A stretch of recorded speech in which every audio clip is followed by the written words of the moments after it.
Барлықтарыңызға сәлем. Бүгін дәмі ерекше баунти тортының рецептімен бөлісетін боламын. Ендеше торттың жасалу жолына келсек. Ең біріншіден заварной кремімізді әзірлеп аламыз. Ол үшін түбі қалың кастрөлге сүтті қойып отқа қоямыз. Содан кейін қант, ванильді қант және де сары майды салып, жақсылап араластырып отырамыз.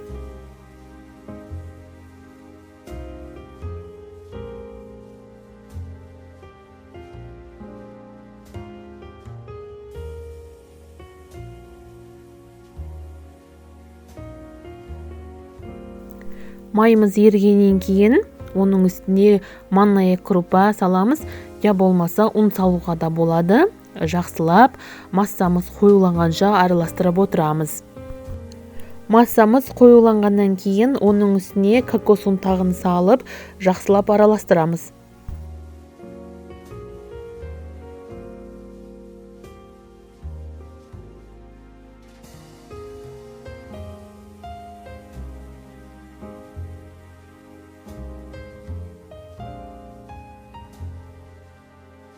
Дайын болған кокосты заварной кремімізді таза ыдысқа салып, үстін пленкамен жауып, суытып қоямыз.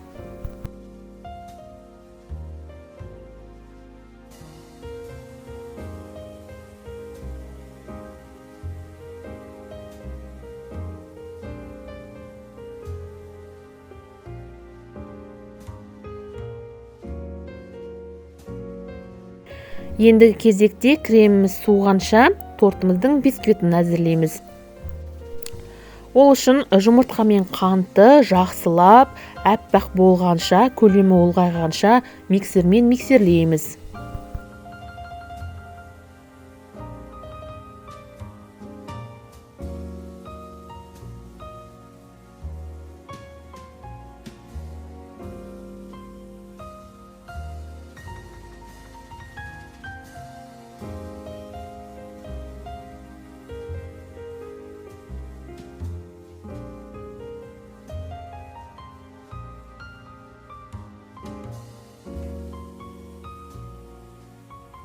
Содан кейін массамызға жылы сүт, сұйық майды қойып, жақсылап араластырамыз.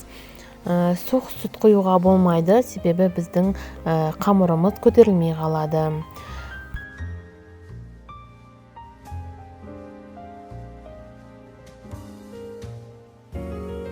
Ал құрғақ ингредиенттерімізді еліктен өткізіп аламыз да, жаңағы массамызға қосып, жақсылап араластырамыз.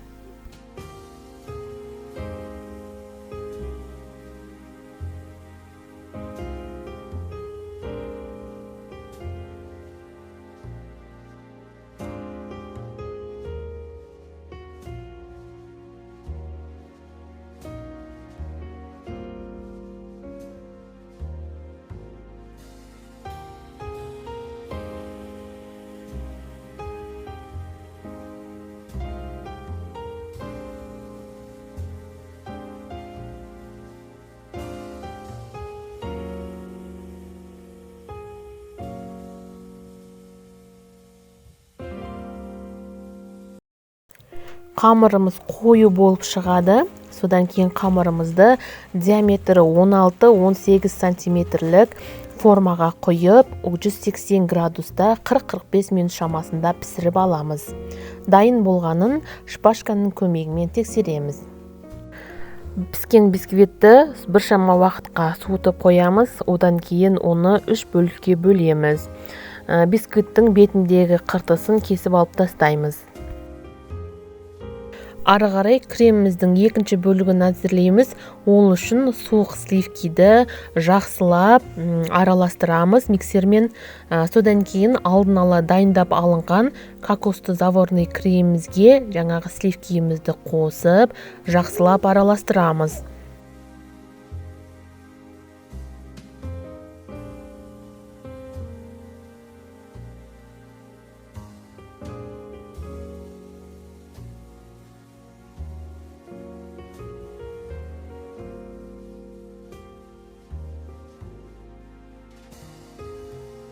Біздің креміміз дайын, енді тортымызды құрауға кірісеміз.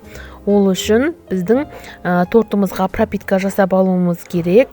Мен пропитка үшін ең оңай түрі қант пен судан, яғни сироп жасадым. Я болмаса өздеріңізге қандай да бір сироп ұнаса, соны қолдануға болады. Я болмаса сгущенкадан жасалған сироп та өте жақсы үйлесім табады. Оны описанияда қалдырып кетемін. Ал енді тортымызды құрайтын болсақ, видеода көрсетілгендей корж, одан кейін пропитка жасап аламыз да, үстіне кремімізді жағып, осындай кезекпен тортымызды құрап шығамыз. Тортымызды құрап алғаннан кейін оны 1 сағатқа холодильникке қойып қоямыз. Келесі кезекте сливки мен шоколадтан ганаш әзірлеп аламыз да, тортымыздың бетіне құйып, қалауымызша әсемдейміз. Нәзік кокосты кремі бар мега шоколадты баунти тортымыз дайын. Дүкендердегі баунти шоколадтарынан кем түспейді. Жасап көріңіздер, өте дәмді болып шығады. Келесі жүздескенше.